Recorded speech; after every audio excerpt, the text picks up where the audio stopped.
80ல் இந்த ஆட்சியை கலைச்சிட்டாங்க. கருணாநிதி சொல்லி இந்திரா கலைச்சாங்க. இவர் போய் அவர் காலை பிடிச்சிக்கிட்டு இவர் பண்ணிக்கிட்டே அதை அவருக்கு ஹெல்ப் பண்ண போய் தான் அவர் முதலமைச்சர் ஆனார். இல்லைன்னா உண்மையில எம்ஜிஆர் ஜெயலலிதா கொஞ்சம் துரோகம் செஞ்சிருக்காருல்ல. தமிழ்நாட்டிலே அதிக ஓட்டு வாங்கணும் நான் தான் பொதுக்குழுவில். எம்ஜிஆர் குண்டடிப்பட்டது பெரிய லெவலில் உதவி புரியவில்லை, பெரிய போராட்டங்கள் எதுவும் நடைபெறவில்லை. எம்ஜிஆர் இல்லாமல் இருந்திருந்தால் கருணாநிதி முதலமைச்சர் ஆக முடியாது. எம்ஜிஆர் இல்லாமல் இருந்தால் திமுக ஆட்சிக்கு வந்திருக்காரு. கோபாலபுரத்துக்கு போயிருக்காது இல்ல. எம்ஜிஆர் செஞ்ச மிகப்பெரிய தவறு தானே. அதனால் நான் உங்கள்கிட்ட ஒரு ரிக்வெஸ்ட், என்னுடைய ஆட்சியில் எந்த தவறும் நடக்கக்கூடாது. எப்படியோ இந்த ஜெயலலிதாவை பிடிச்சிட்டு கொண்டாந்து விட்டா இவர் காம்ப்ரமைஸ் ஆகிடுவார். அவர் பல்செல்லாம் அவருக்கு தான் தெரியும். ஒரு இனம், ஒரு சமுதாயம், ஒரு இதுதானே. ஒரே விஷயம் வச்சா ஜெயலலிதாவுக்கு அன்னைக்கு அவருடைய குடும்ப வரவு செலவுக்கு பணம் இல்லை. அவ்வளவு மோசமா போயிட்டாங்க, வறுமைக்கு போயிட்டாங்க. என்ன சார் இது ரொம்ப ஷாக்கா இருக்கு, உண்மையில ஷாக்கா இருக்கு. பாலிடிக்ஸ்ல ஷாக்கெல்லாம் சாதாரணம் தான்.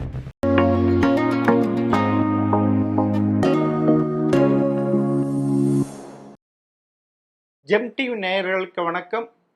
முன்னாள் அதிமுக எம்எல்ஏ மற்றும் அரசியல் விமர்சகர் திருச்சி சவுந்தரராஜன் அவர்கள் சந்திப்புவார்கள்.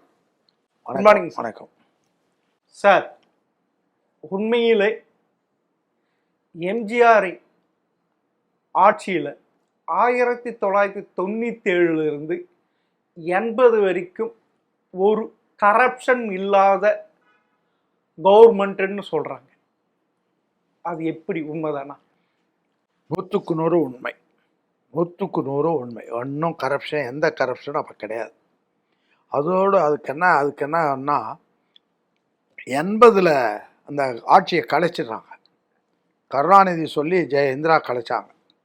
80ல் கலைத்த பிற்பாடு தேர்தல் செலவுக்கு பணம் இல்லை, பணம் சுத்தமாக இல்லை. அதான் 5000 10,000 கொடுக்குற அளவு கூட இல்லை. அப்போ தான் எம்ஜிஆர் என்கிட்டக்க சத்யா ஸ்டுடியோவை விற்றுலாம், அதை நீங்கள் பாருங்கள் அப்படின்ட்டார். எந்த முக்கியமான வேலைகளை என்கிட்ட தான் சொல்லுவார். சரின்னு சொல்லிட்டு எவ்வளோ சொல்லலான்டேன். ஒரு 60 லட்சம் வந்தால் கொடுத்துடலான்னார். அது 2.5 ஏக்கர். அது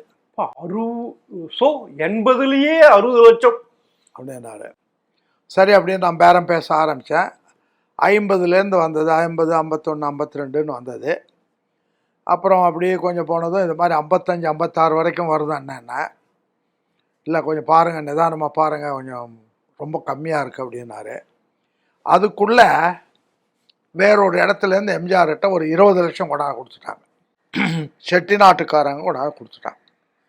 கொடுத்த உடனே என்ன பண்ணிட்டார், என்னை கூப்பிட்டு விற்க வேணான்னு கொஞ்சம் ஸ்லோ பண்ணுங்கட்டார். அதுதான் அன்னைக்கு இருந்த நிலைமை. அந்த 20 லட்சம் வந்ததுமே விற்க வேணான்னு சொன்னால் 20 லட்சமே அன்னைக்கு பெரிய அமௌண்ட்.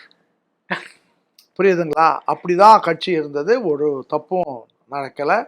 ரொம்ப நேர்மையாக, எல்லாருமே நேர்மையாக ஒழுங்கா அப்படின்னு வந்தது.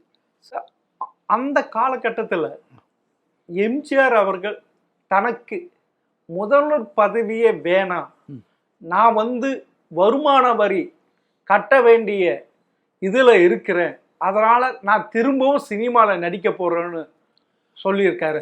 இந்த கட்டம் அது 77க்கு முன்னாடி 78ல் சொல்லியிருக்காரு மதுரையில். அப்படியா?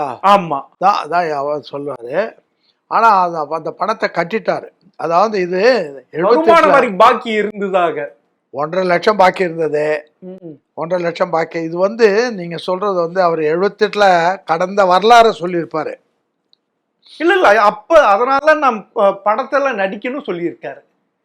நான் படத்தில் நடிக்கணும், அதனால தான் என்னால் வருமான வரி எனக்கு அது சரியாக படலை.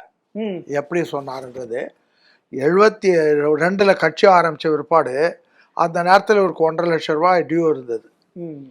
அப்புறம் அது ரொம்ப நெருக்கடியை வந்த போது என்ன பண்ணிட்டாருன்னா, அந்த ஆற்காடு ரோடு பில்டிங் இருக்கு இல்லையா, ஆஃபீஸ், அந்த பணத்தை கட்டிட்டேன்னாரு. எப்படி கட்டினாங்க அப்படின்னா, இவர் பேரில் இருந்ததை அந்த ஜானகி அம்மா பேரில் எழுதி கொடுத்து ஜானகி அம்மாட்ட இருந்து பணத்தை வாங்கி கட்டிட்டேன்ட்டார். அதாவது அது ஒரு தமாஷா மாதிரி ஒரு வேடிக்கையாக இருந்தது. அந்த அம்மாக்கிட்டே பணத்தை வாங்கி கட்டியிருக்கலாம், ஆனால் அந்த அம்மா பேரில் எழுதி கொடுத்துட்டு இவர் வாங்கி கட்டினார். அதனால்தான், அதாவது இதுவே 1979 இமயத்தின் உச்சி என்ற படத்துல நடிக்கிறதுக்கான எல்லா வேலையும் நடந்தது அந்த வருமான வரி கட்டுறதுக்கு தான் ஒரு இது அது பதிவு பண்ணியிருக்கேன். இல்லை, அது எனக்கு தெரியாத ஒரு விஷயம். அப்படி ஒரு மூவ் இருந்ததா அப்போல்லாம் நான் நினைக்கல, தெரியல. அப்படி இருந்தால் எனக்கு தெரிஞ்சிருக்கும். எனக்கு அப்படி இருந்ததா யாரோ தவறாக இதை பண்ணியிருக்காங்கன்னு தான் நினைக்கிறேன். அப்படியா? பல பேர், அதாவது எம்ஜிஆரை பல புத்தகங்கள் வந்திருக்கு. ஆமா, ஒரு இப்போ எம்ஜிஆர்கிட்ட இந்த மகாலிங்கம் பேரில் ஒரு புத்தகம் இருக்குது. மகாலிங்கத்தை கூப்பிட்டு நான் அதை படிச்சுட்டு, மகாலிங்கத்தை என்ன மகாலிங்கம் என்ன புத்தகம் எழுதியிருக்கிறியா, இல்லை என்ன 1000 தப்பு இருக்குது, எப்படி பொய்யெல்லாம் எழுதுனேன். அண்ணே நான் எழுதலைண்ணே, சைதை துரைசாமி எழுதி என் பேரை போட்டாரு அப்படின்றாப்புல. அதனால் அவங்கவுங்க விரும்பினதை போடுறாங்க, உண்மைகள் இல்லை பல விஷயங்கள். இதுதான் சொன்னப்போனா கருணாநிதி எழுதியிருக்கிற நெஞ்சுக்கு நிதியிலே 1000 பொய் இருக்கு அவர் எழுதுனதுலையே. இப்போ நீங்க கருணாநிதி சொல்றதுனால, கருணாநிதியை வளர்த்து விட்டவர் எம்ஜிஆர் தானே. அன்னைக்கு அண்ணா இறந்த போது அந்த பொதுச் செயலாளர் பதவிக்கு நெடுஞ்செழியனுக்கும் கருணாநிதிக்கும் இடைப்பட்ட 2 பேருக்குள்ள ஈகோ போட்டி வர்றப்ப எம்ஜிஆர் கருணாநிதி சப்போர்ட் செஞ்சது சரியா? இல்ல, இன்னைக்கு அதற்கான விலையை தமிழகம் பேசல. நீங்க சொல்றது தவறு. அதாவது முதலமைச்சர் பதவிக்கு கருணாநிதிக்கு அவர் உதவி பண்ணார். அதுவும் உண்மை. முதலமைச்சர் பதவிக்கு உதவி பண்ணார். ஆமா, 2வது இடத்துல நெடுஞ்செழியன் இருந்தாரு. ஆமா, நெடுஞ்செழியனை விட்டு இவர் போய் அவர் காலை பிடிச்சிக்கிட்டு இவர் பண்ணிக்கிட்டே அதை அவருக்கு ஹெல்ப் பண்ண போய் தான் அவர் முதலமைச்சர் ஆனார். இல்லைன்னா ஆக முடியாது. ஆனால் பொதுச் செயலாளர் தேர்தலும் போது நாங்கள் என்ன பண்ணோம், கட்சியில் 140 பேர் பொதுக்குழு உறுப்பினர்கள் இருக்காங்க, அண்ணா காலத்து பொதுக்குழு. அந்த பொதுக்குழு தான் பொதுச் செயலாளரை தேர்ந்தெடுக்கணும். அதில் என்னன்னா அந்த 140 பேரில் ஏறக்குறைய 100 பேருக்கு மேற்பட்டவர்கள் கருணாநிதியினுடைய ஆன்டி கருணாநிதி எதிர்ப்பு 100 பேருக்கு மேலே இருக்காங்க. 140ல் 100 பேருக்கு மேலே உறுப்பினர்கள். அதில் நான் ஒருத்தன். தமிழ்நாட்டிலே அதிக ஓட்டு வாங்கினோம் நான் தான் பொதுக்குழுவில். ஆனால் கருணாநிதி என்ன பண்ணார், புத்திசாலித்தனமாக எம்ஜிஆர் பொதுச் செயலாளரை அதுதான் மோஸ்ட் பவர்ஃபுல் போஸ்ட். எஸ், அதை இவருக்கு எப்படியும் ஒரு நின்னாருன்னா வந்துடுவார் அப்படின்னு சொல்லிட்டு உடனே நெடுஞ்செழியன்கிட்ட போய் நீங்கள் ஏன் பொதுச் செயலாளர் கஷ்டப்படுறீங்க, நானே உங்களுக்கு பொதுச் செயலாளர் கிட்ட இருந்து உங்களை பொதுச் செயலாளர் ஆக்கிடுறேன் அப்படின்னு சொல்லிட்டு சொன்னதும் நெடுஞ்செழியன் ஏமாந்துட்டார். சரி அப்படின்னு சொல்லிட்டு அவர் சொன்னட்டு என்ன பண்ணிட்டாரு, அதுக்கு முன்னாடி வரைக்கும் அவைத்தலைவர்ன்ற போஸ்ட்டு தான் இருக்கும், அதை மாற்றி தலைவர்ன்ற போஸ்ட் வாங்கி அதில் ஒரு கிளாஸ் என்னன்னா பொதுச் செயலாளர் எந்த நடவடிக்கை எடுத்தாலும் தலைவருடைய ஒப்புதலோடு நடைபெற வேண்டும் அப்படின்னு ஒரு கிளாஸ் சேர்த்துட்டு அப்போ பொதுச் செயலாளர் டம்மி ஆயிடுறார். இதுதான் நடந்தது. அதில் எம்ஜிஆருடைய வேலையெல்லாம் கிடையாது, பொதுச் செயலாளர்ல எம்ஜிஆருடைய வேலை இல்ல. முதல்வர் ஆவதுக்கு அவர் செஞ்ச முதல்வர் ஆவதுக்கு அவர் பண்ண அவர் எம்ஜிஆர் உறுதுணையா இருந்தார். எம்ஜிஆர் இல்லாமல் இருந்திருந்தால் கருணாநிதி முதலமைச்சர் ஆக முடியாது. ஆமா, முன்ன கேட்டா அந்த திமுகவை அந்த குடும்பத்துக்கு கடிக்கு போயிட்டு இருக்காரு இல்ல, கோபாலபுரத்துக்கு போயிருக்காது இல்ல. எம்ஜிஆர் செஞ்ச மிகப்பெரிய தவறு தானே. அதான் அப்படியே போனாருன்னு இவங்க சொல்றாங்களே தவிர போனாருன்றதுக்கு என்ன ஆதாரம் இருக்கு? இவர் தான் ராமாபுரம் தோட்டம் போய் அவரை பிடிச்சிட்டு சொன்னி எல்லா ஏற்பாடும் பண்ணார். அவர் அதாவது வரலாறுகளையே திருப்பி மாற்றி ஈத்தி வந்தார், அவரே சொன்னார் நான் வேணான்னு, அவர் தான் என்ன முதலமைச்சர் ஆக்கினார். இதெல்லாம் பொய், கடுமையான பொய். ஏன்டா நாங்கள்லாம் கூடயே இருக்கிறவங்க, அங்கே பூரா டாப்பில் உட்காந்துக்கிட்டு இருக்கிறவங்க நாங்கள், எல்லாம் நடக்கிறதெல்லாம் தெரியும். இதெல்லாம் நிறையா, அதான் சொன்னேன் நெஞ்சுக்கு நிதியிலே 1000 பொய் இருக்குது. நீங்கள் இன்னொன்றும் பதிவு பண்ணியிருக்கீங்க.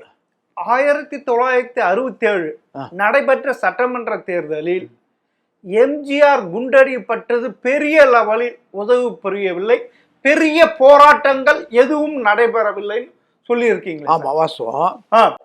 அதாவது அந்த போஸ்டர் போட்டு தானே சார் அண்ணாவே வெற்றி பெற்றார். இன்னொரு விஷயம் நான் சொல்லிடுறேன், இது கூட திமுகவில் அண்ணாவோட 1952 நான் பயணம் பண்றேன். ஆமா சார், ரொம்ப க்ளோஸா. ஆமா, பல நேரங்களில் பல விஷயங்கள் தனிப்பட்ட முறையில் அண்ணா சொல்லுவார். இதில் என்னன்னா, அண்ணா பிரச்சாரம் பண்ணது ஒரு லெவல் வரைக்கும் தான் போச்சு. லெவல் வரைக்கும்னா அறிஞர்கள், படித்தவர்கள், இது மாதிரி ஒரு செக்ஷன். ஆனால் குடிசைக்குள்ளே போகல. குடிசை இருந்தால் குடிசையில் இருக்கிறவங்க வெளியில் வரல, அவங்ககிட்ட இந்த அண்ணாவினுடைய மேட்டர் போகலை. இதுக்கு அண்ணா தீவிரமாக யோசனை பண்ணி குடிசைக்குள்ளேயும் போகாமல் இருந்தால் அதெல்லாம் காங்கிரஸ் ஓட்டு ஆகிடும், இது என்ன பண்ணுறதுன்னு பார்த்து யோசனை பண்ணி எம்ஜிஆரை கொண்டு வரணும்னு நடிகைமணி டிவி நாராயணசாமிகிட்ட சொல்கிறார். எப்படியா அவர் நடிகைமணி டிவி நாராயணசாமி, கேஆர் ராமசாமி, இவங்கெல்லாம் வந்து எஸ்எஸ் ராஜேந்திரன்லாம் ஆரம்பத்துலேருந்து அண்ணா கூடயே இருக்கிறவங்க.